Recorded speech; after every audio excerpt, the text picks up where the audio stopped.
Good evening, I'm Jackie Parks. And I'm Tim Callahan. It's been 5 days since the city of Bakersfield tore down the wall and fence at the homeless camp on Union Avenue known as Tent City. Despite the wall being demolished, there are still people living on that property.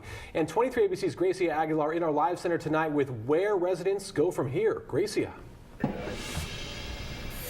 Well, Tim, the Kern County Homeless Collaborative says they're out on Union Avenue almost every day trying to help some of these people get on the path of housing. But one Tent City resident I spoke with says he's just going to find another place to set up his tent. None of us were prepared for what it would look like and the drastic traumatic effect of that fence coming down that morning. Workers with the city of Bakersfield removed the wall on the 600 block of Union Avenue last Friday morning that surrounded the homeless encampment. City officials said they hoped the people living in the area would move willingly and seek out services and a new place to live. Today, 5 days later, there are still people living on the property. The most common reason that we hear is because they either don't want to follow the rules at one of the emergency shelters, or they don't want to be separated by their partner or spouse or a pet. Christine Lawler with the Kern County Homeless Collaborative says her organization is working daily to try to help some of the homeless find somewhere else to live. We don't want them to continue to be in that location where there is higher crime, higher trafficking, that type of thing.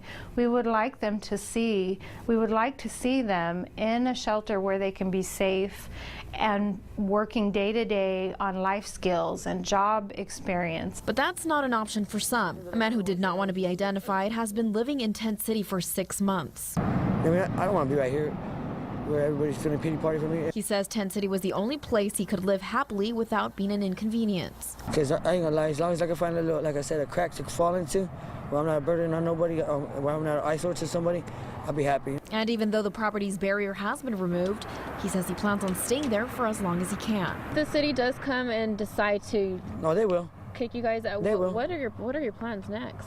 Look for another crack, I guess. And Lawler tells me the city plans on evicting the remaining Tent City residents within 3 to 4 weeks after giving them notice. I tried contacting the city, but they were unavailable for an interview today. We'll be sure to follow up on this story. Back to you guys in the studio. All right, Gracia, thanks.